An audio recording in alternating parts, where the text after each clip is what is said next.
The next module is related to how light interact with matter. This is one big subject in physics and even up to now. The question is very simple. We have a matter, in our context, an atom. It could be a molecule or a piece of solid. Then, usually, we will have an incident light coming in. And then we would like to ask, what happened after this interaction has been going on for a time t? Now, t is usually not long because you don't have an isolated atom in your lab. There are other particles that will collide with it, and then basically that will change your initial state. But in the cleanest way, the question is, if initially the atom is in an initial state, after the light comes in, is there a chance that the state of the atom will be changed to some final state? So initial, final, okay, so initial, final. If yes, then there will be a transition. So a light comes in from initial to final. But what is initial, what is final, need not be arranged this way.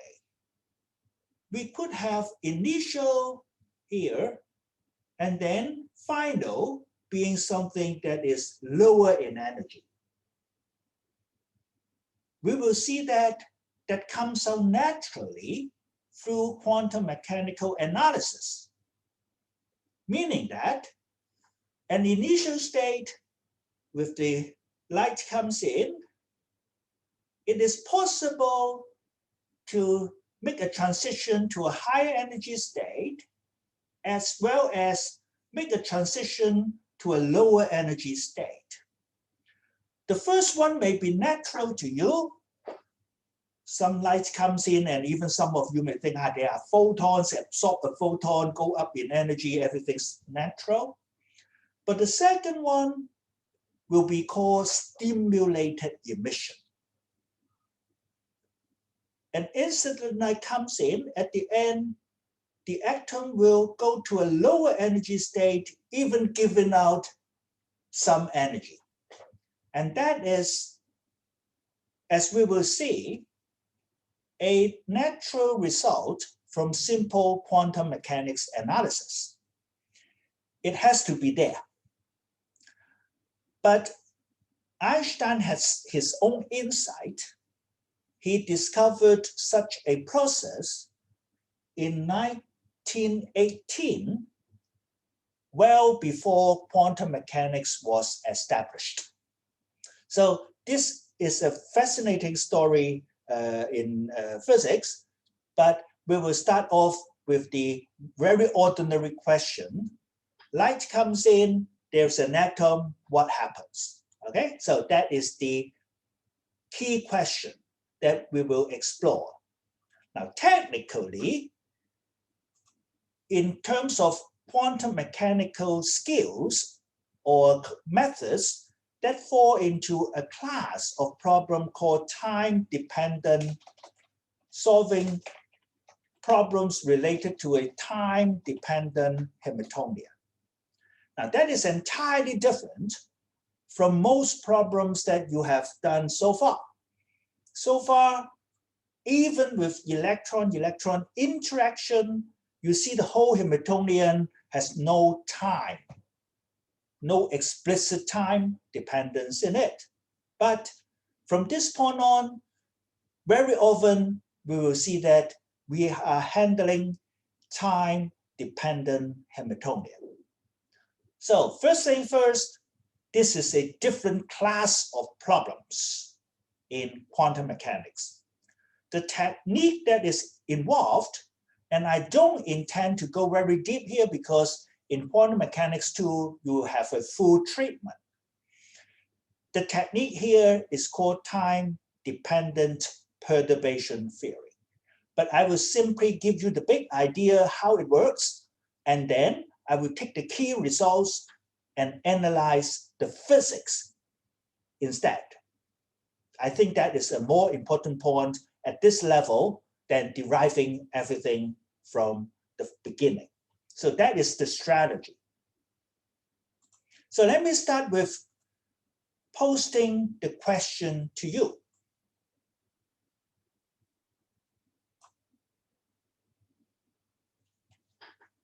So this is already mentioned. We will have initial state like this. That is before light comes in. So you set a time t less than 0, then that is the atom before light comes in, and light start to come in at time equals 0, and then at a later time, will it goes into another atomic state called the final state, okay? If that happens, you usually regard it as an absorption, okay? As I told you, it may be an emission as well. But there are natural questions immediately comes out. For example, we have mentioned something called the selection rules. Can a 1s go into a 2s, or a 1s can go into a 2p? And those are delta L, delta ML, things like that, okay? Why do we have that? That's one question. And then if there is a final state here, if my light frequency, and you know there's something called photon h bar omega, if the h bar omega is just that little, okay, that much, you know it may not be sufficient to make this transition happen, right? That is to say, you already expect some result should indicate that the light h bar omega should match the energy difference. The question is how this comes out from quantum mechanical analysis, okay? Our course is applied quantum mechanics, so we really apply here. And we know that in atomic spectrum, some lines are brighter and some lines are dimmer. Okay, that's why we have this sharp, okay, S, and then diffuse, D, and things like that. And that has to do with the rate of transition. That is to say, given equal conditions, will a transition from here to some state happen very quickly, and compare with the other transition that happens rarely, okay? That is the rate of transition. The higher rate will give you a brighter absorption line and a brighter emission line, okay? And where, as announced, we are handling time-dependent Hamiltonian. For the reason, the light is something like E field cosine omega t. So obviously, the interaction has to do with the field in the EM wave. So you have cosine omega t explicitly. And quantum mechanics is very simple. There's only one equation that governs time-dependent stuff, which is the time-dependent Schrödinger equation. So this is all the tools that you have. One equation. So it's very simple idea, right? Start here. See how far you can go. So I would like to introduce the possible phenomena first. It is related to optical properties of solids, molecules, and in our context, atoms. And optical studies is an inexpensive way to investigate a matter. Okay, nowadays laser is getting cheaper, so it's very convenient way to get information about how many possible states are there for an atom. Okay, so that is a prop. And in physics, an important idea is that you just don't let the atom sit there, right? If you just let the atom sit there, you don't know anything about it. In physics, it's all about you stimulate it and then see how it responds. That is how physics is done. To prop a system, you must do something on it. Okay? You want to know whether this thing conducts heat, you have to establish a temperature gradient and then see how heat current, thermal current, passes as a function of the gradient. You want to see whether this thing conducts, you need to build up a potential difference and see how the system reacts as giving you a current. Okay? You just don't do anything to it, you don't even know whether it conducts. That is the key idea of doing physics.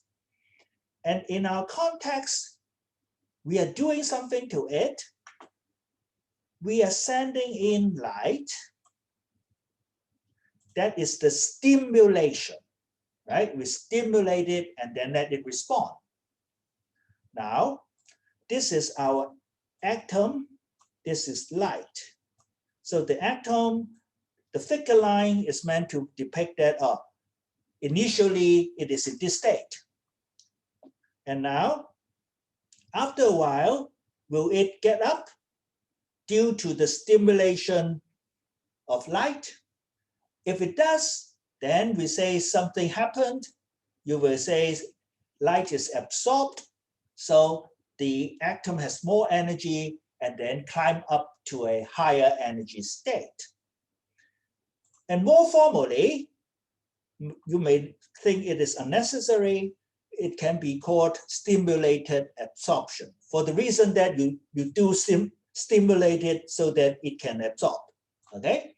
Now this, I put it here just to go in parallel with stimulated emission.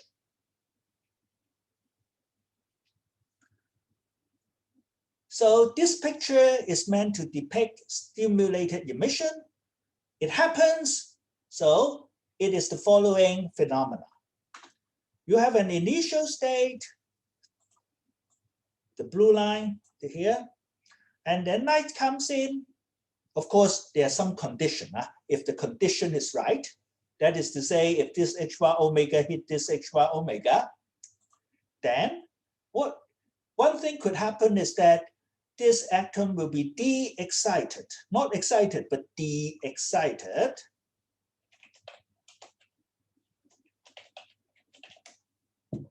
Go down, and then you have more light coming out than the stimulation. This is called emission, but since it is due to stimulation, it is called stimulated emission. And it is of this fact that I put in, stimulated absorption in the first phenomena. And then there is a third phenomena. Very natural. In Chinese is 高处不胜寒, 高处不胜寒. So you know that. If I have an atom, it is in the excited state, I don't do anything to it, it will de-excite, come down to a lower energy state and give out emission, light, okay? And that is called spontaneous emission. In Chinese, spontaneous is, Cantonese is 自发的.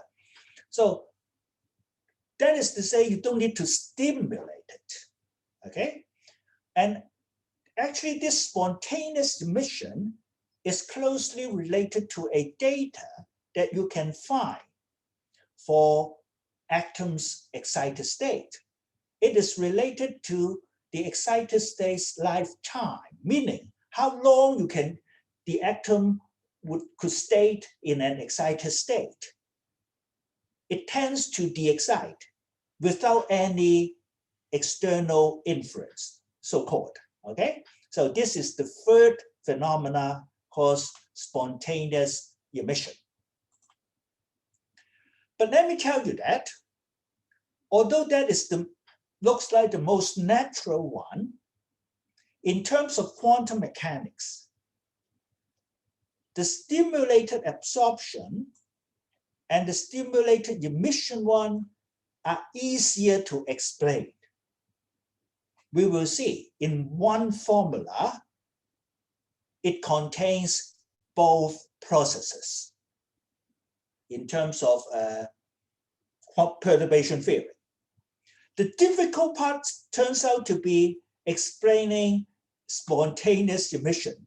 You don't do anything to it, why does it come down, okay? I think you already sense the difficulty.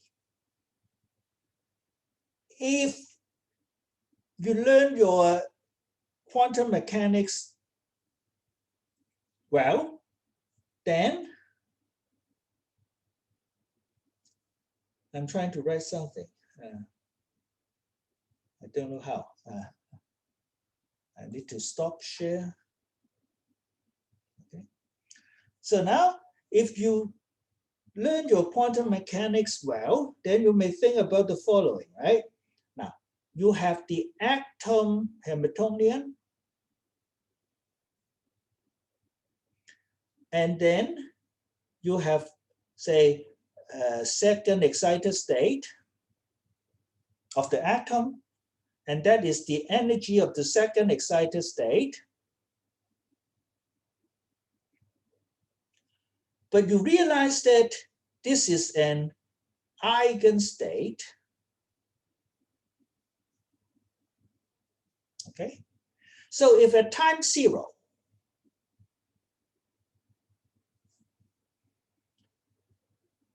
the wave function at time 0 is this second excited state,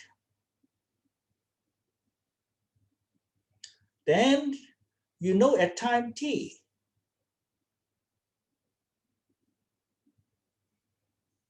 you even know how it evolves.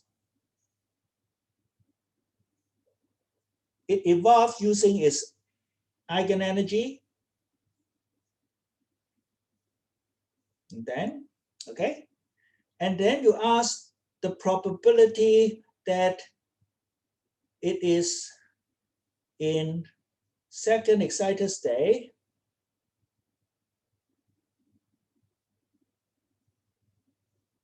Then you know how to do it. You read out the coefficient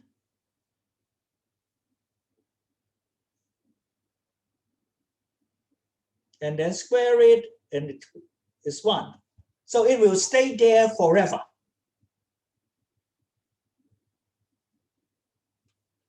Okay?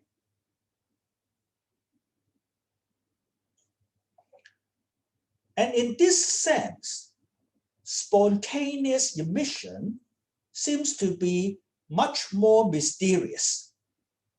Why? An atom in an excited state, phenomenologically, experimentally, it means, it's not stable. It will come down.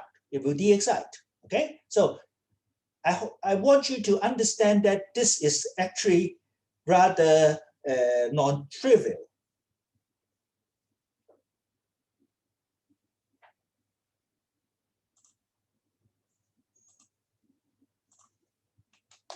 This is the remark here, all right? The reason behind this spontaneous emission is very deep. Actually, we can only understand it after we understand what is not doing anything to it. We emphasize we do nothing. But the fact is that nature doesn't allow us to do nothing. It means the atom putting there, even it's the vacuum, the point is that the vacuum surrounding the atom in an excited state is something. So to understand this phenomena, the point is that we need to understand the physics of the vacuum, and we need quantum electrodynamics, which is a quantum field theory. If we don't do that, we cannot understand spontaneous emission. The point is that vacuum is something. So let me now define the problem that we are going to work out. More concretely, we will consider light-atom interaction.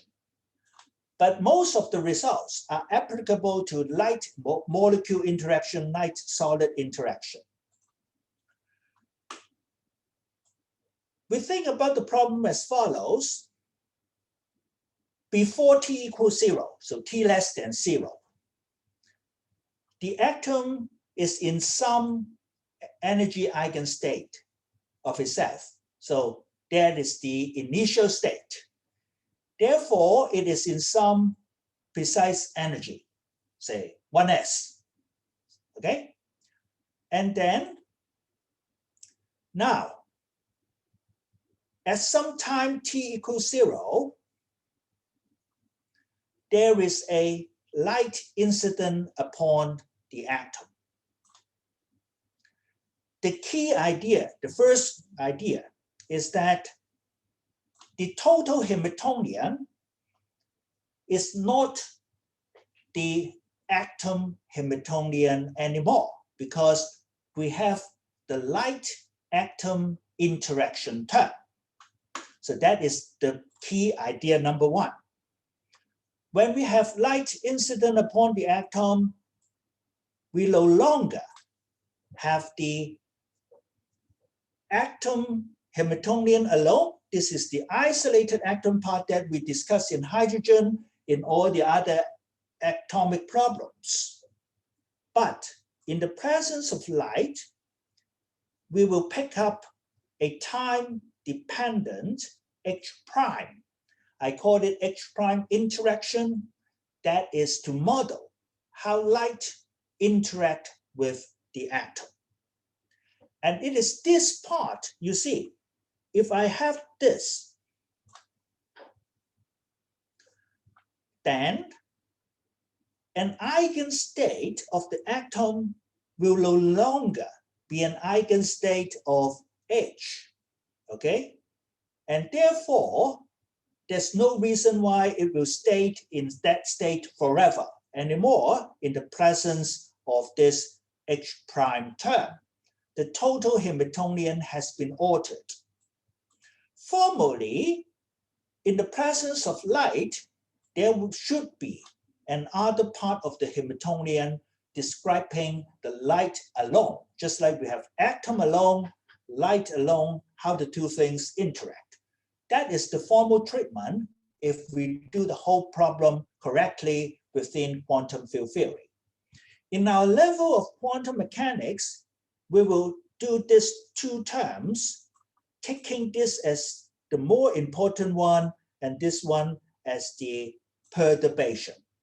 But the difference, we cannot apply previous perturbation theory, is that this H prime term is time dependent. So we need some new tools, new machinery to conquer this new problem.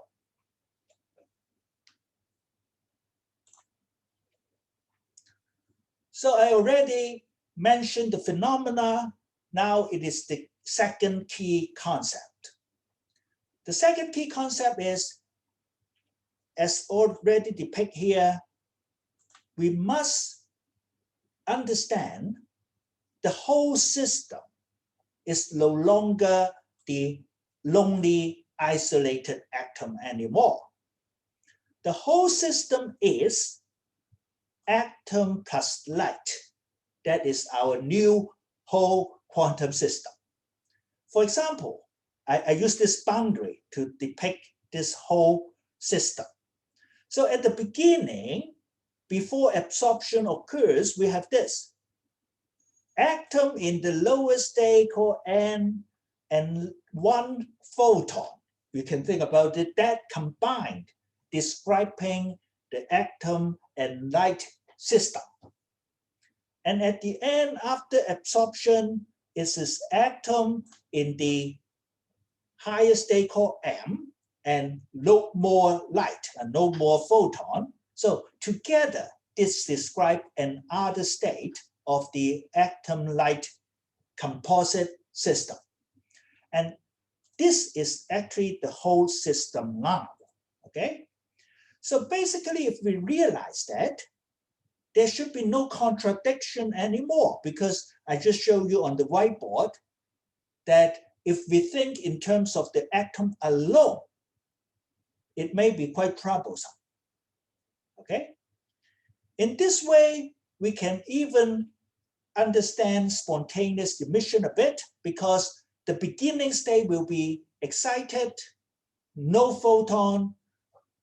The after state will be the excited, one photon. You take it as the whole system, at least there is consistent with what you learn in quantum mechanics. So the key idea now is that we have to handle a new interaction term due to light interacting with the atom. We have to investigate what is the form of this interaction. Why is it time depending explicitly? What is the standard form that we have to handle? Okay, that will come in the next few pages. So I already mentioned this point. Spontaneous emission now I hope is less mysterious. If you take the whole thing, atom plus light as the whole system, beginning, excited, no photon. Here we mentioned no photon, that is the vacuum, right? And now later the excited with light comes out. This is again a combined description of the atom light whole system. For those of you who could stretch your imagination a little bit, what is vacuum? In quantum mechanics, vacuum is a lot of things, many different things, in fact. For light, in the context of light, you can imagine that it is the ground state of EM field. So vacuum is ground state of EM fields. But what do we mean by that? Then we need to quantize the EM field, and that is what quantum electrodynamics is about. Of course, that is beyond the scope of our course. That is a postgraduate level topic. Nonetheless, stretch your mind a little bit. It's not difficult to imagine that it is the case. From your classical EM, I hope that you realized if you ask what is the energy density in a EM field, you see this expression. Okay, so do we have a common starting point? Do you realize this is the energy density? Something goes like E squared, and then something goes like B squared.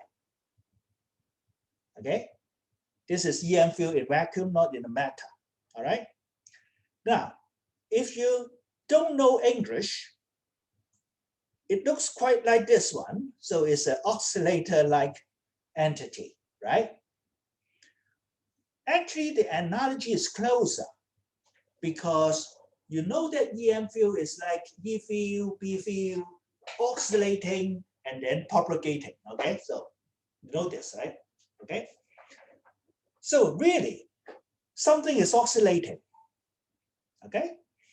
And thereby, if you carry out oscillator physics onto this energy density. Now this is energy, this is also energy, but it's per unit volume, right? Only different. Then you can carry out oscillator physics and then do quantum mechanics, meaning you impose px commutation relation. So here, stretch your mind out. The following sentence is not quite right, but you can impose EB commutator. Therefore, you will get the similar answer with standard harmonic oscillator allowed energies. And now there is a ground state energy for an oscillator, and that is no excitation. In oscillator, n equals 0, you don't have any h bar omega quanta. In EM, you don't have any excitation, you don't have any photon h bar omega. You see the similarity? Now, the whole point is that this vacuum state, ground state, is something. So that justified why we have an excited atom in vacuum. It is an excited atom in some environment called vacuum. That is something. Then the atom can be influenced by this vacuum. Now we understand there's something, ground state energy, and that could induce the excitation come down what we call spontaneous emission. That is really the story behind the understanding of spontaneous emission. And that is what I hinted at, that we need quantum electrodynamics to understand it completely, okay? But that is beyond the scope here. I want you to have a big picture about this process only. Later on, we find that even if we don't know how to do QED, there is a way, rather indirectly, we can do a lot about spontaneous emission, thanks to Einstein. So now, let us gradually zoom in into the new problem in hand. We have an atom. Before time equals 0, it is the atom. Light has yet to come in. Time greater than 0, we switch on or light incident starts. Then we have the interaction terms which switched on. And the interaction term, as we shall see, is usually proportional to the E field in the EM wave. Therefore, it's something like cosine omega t oscillating E field, and therefore explicitly time dependent. Therefore, we have a new situation where the Hamiltonian has a part, the interaction part, that is explicitly time dependent. That is the new problem that we have to face. Just to remind you some big picture of the problem in hand. Now, you have learned EM wave. So I have drawn a polarized, plane polarized EM wave here, okay? Now, there are several features. I have a E field that is oscillating up and down. I call Z. The propagation direction is in X. And you can imagine there's a B field on the plan. Okay, so you follow me on that? That is not my business, it's E and M, all right? Okay. And now, I hope that you also have this ballpark range. For example, visible light, you will be playing with wavelength a few hundred nanometers, maybe 500, things like that, okay? So that is visible light, and you can do infrared spectroscopy usually in molecules, and then you can do visible light. Of course, you can do UV, etc. Okay, but usually in the ballpark of visible light, this wavelength, as I depicted here, will be of the order of hundreds of nanometer. All right.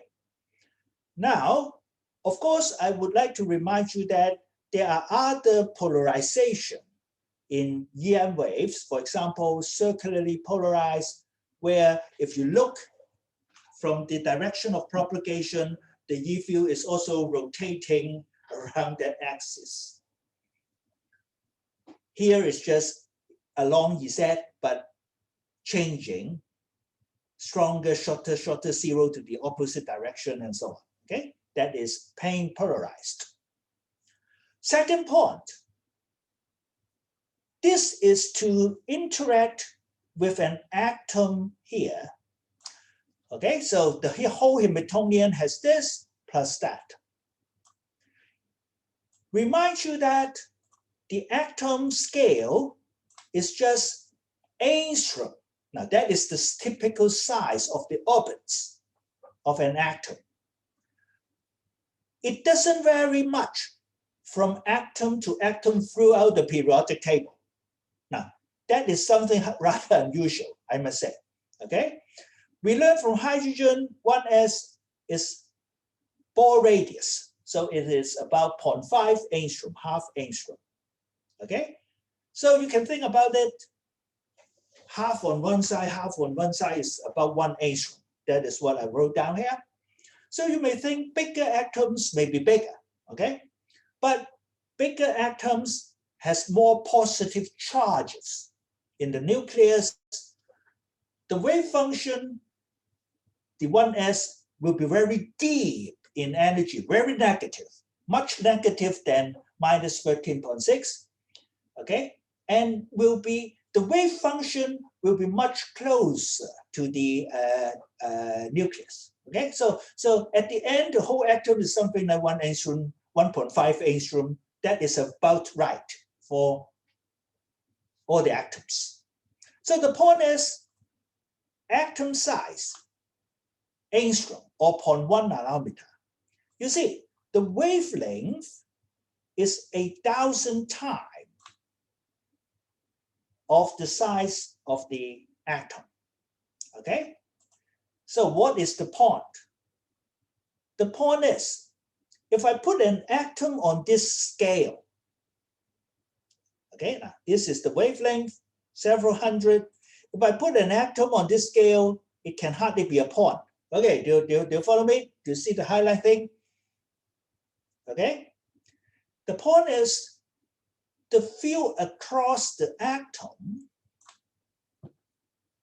can be taken as a constant, because over the length of the atom, the field hasn't changed by one angstrom's distance. The value will be the same. Okay? Of course, the field will change with time. It will be bigger, smaller, zero, in the negative direction, more negative, and so on. Now that is time.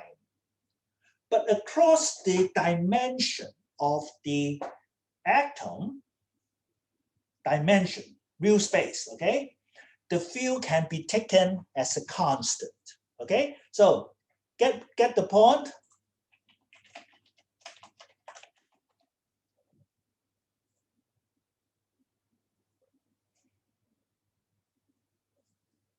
Okay?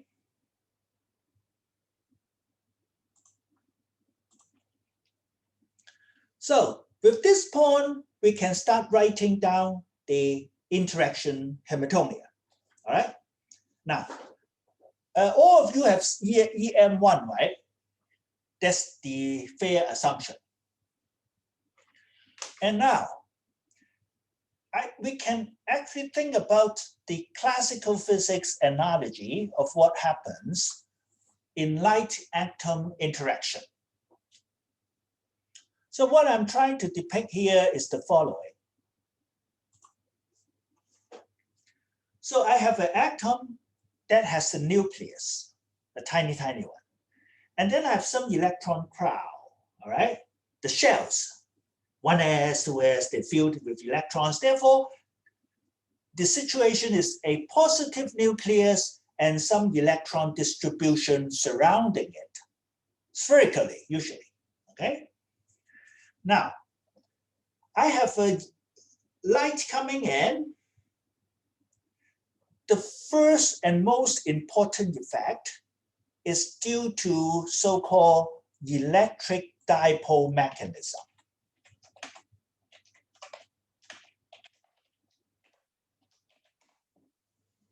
So let me introduce this dominant effect first. Only if this does not work, then you need to look up your reference class, electrodynamics and see what does it mean by magnetic dipole mechanism, electric quadrupole mechanism, magnetic quadrupole mechanism, and so on, okay? But if it works, this electric dipole works, then you can neglect all the other so-called higher multipoles mechanism. So the physics is as follows classically. I have a nucleus with an electron crowd. If I don't do anything to it, usually the nucleus, which is the center of mass of positive charge, coincide with the center of mass of the electron distribution. So positive charge at the nucleus, the center of mass of this distribution of negative charge also at the nucleus. There's no separation between this center of masses and then no electric dipole moment. Now, with EM wave comes in, the most important contribution will come to the E field interacting with the atom. Electrons are lighter, therefore we can imagine that it is the electron that being shaped more importantly, okay? So you see the electron crowd will shape with the incident EM field because there is a time dependence, all right? Okay? Then instantaneously, you see that the positive charge center of mass and the negative charge center of mass will separate. Okay? If it negative charge is above positive charge, you have an electric dipole moment. Now, don't confuse it with magnetic dipole moment that we talk about many. We are talking about electric dipole moment, okay? Minus Q plus Q separate by distance, okay? Then QD is the electric dipole. So you see this electric dipole will instantaneously pointing down, but later on, the electron crowd shift down, the negative charge is here, positive charge above it, then you have the electric dipole pointing up. In fact, you will see the induced electric dipole moment in the atom varying in time. Okay, so do you follow the picture, guys? Mathematics is just a way to express things, okay? Okay? Now, go to Griffiths. Go to the chapter, how you can get EM waves. The dominant situation is oscillating dipole, oscillating electric dipole. So you have this oscillating electric dipole, therefore you expect there are cases that, EM wave will be coming out. Okay, so that is the classical physics picture of what we are going to study or analyze.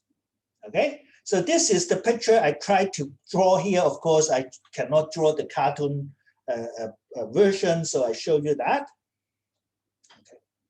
So I emphasize the point that there are many mechanisms for emitting EM waves. We will focus on only one, electric dipole. It is called the electric dipole approximation. Okay? So let's write it down and construct the H prime out. Let's think for simplicity, there's only one electron in our atom, so hydrogen, okay?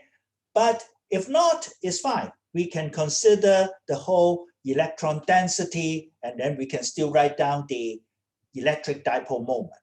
But it's simpler for our development of idea just to think about a single electron in the atom charge minus E.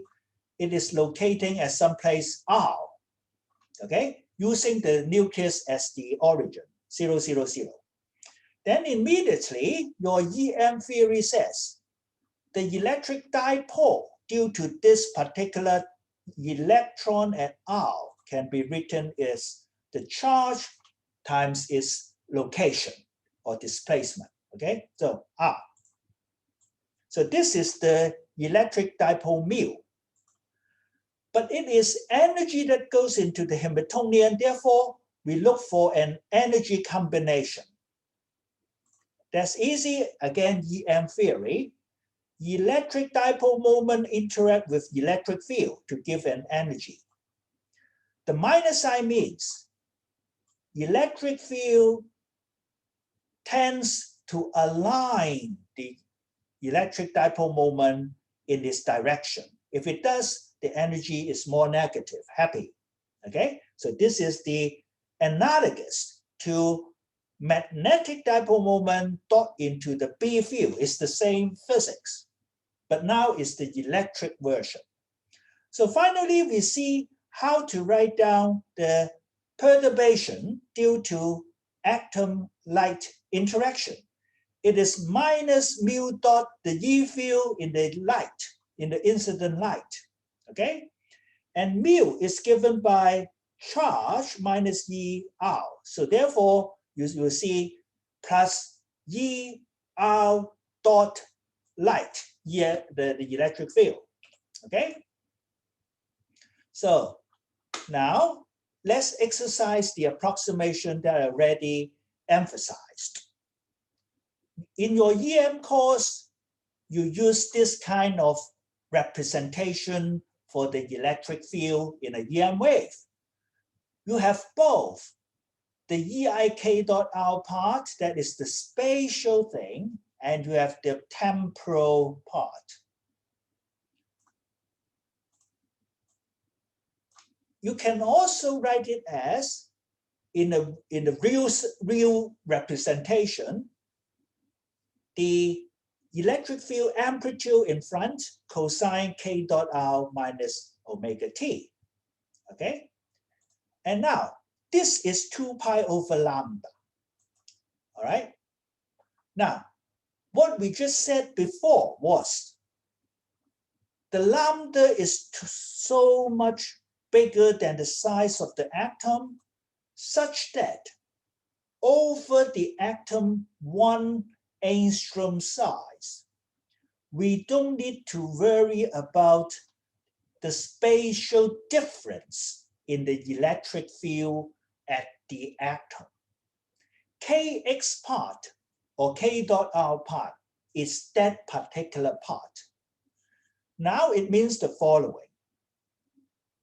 We can ignore this part because wavelength is much bigger than the size of the atom that is expressed as x here, right? Across the atom, x will go from 0 to 1 angstrom. However, that distance is much smaller than lambda. Therefore, this thing is nearly 0, okay? Now that is one simplification. Therefore, the field is just amplitude cosine omega t. In the figure that I draw you, plane polarized light, linear polarized light, in the Z direction, this is just the amplitude in the Z direction cosine omega t. Here is how time dependence enters into H prime. So finally, I show you this page and I will stop, okay? So finally, we have the exact expression for H prime. H prime is minus electric dipole moment dot into the field. Okay, now it is important to remember this is matter-light interaction. Electric dipole moment is about the atom. It is matter. Okay. The E field part is about light. Okay. And now the dot product is what brings them together. That is the interaction. All right. So this is very explicit. Light, matter interaction. So this is the starting point. Using our representation of mu, which is minus ER. So we have that. Again, remind yourself, where is matter? The matter is the position of the electron. Electron is matter. This is light, all right? Now, if we use linear polarized light in the Z direction, that will be a Z unit vector. So we have this, and then this Hamiltonian takes on this form, okay? Now, where's matter? The charge of the electron and the Z position of the electron. So this is matter. Where is light? Amplitude cosine omega t is light. So every form, it is good to identify them. This is matter. This is light. Together, it is light-matter interaction. Okay? So we are done today. Let me summarize. The question is, we have an atomic Hamiltonian. We know how to solve previously, but that is not the whole problem now. We have that, add to it H prime. So we have H atom plus H prime, a new Hamiltonian. The question is an initial value problem, okay? Basically, initially, you are given the state in the atom. H prime enters at time equals 0 onwards. We ask, what is the probability of finding the atom in some other state at time t later? Today, I hope that you understand what the question we are asking, and next time we will derive a formula from which the focus will be analyzing that result. We see from it stimulated absorption, stimulated emission, they come together in one formula, okay? And that has a lot of consequences, interesting phenomena that we will study, okay? So long for today. We will continue on Thursday with a little bit of time-dependent perturbation field.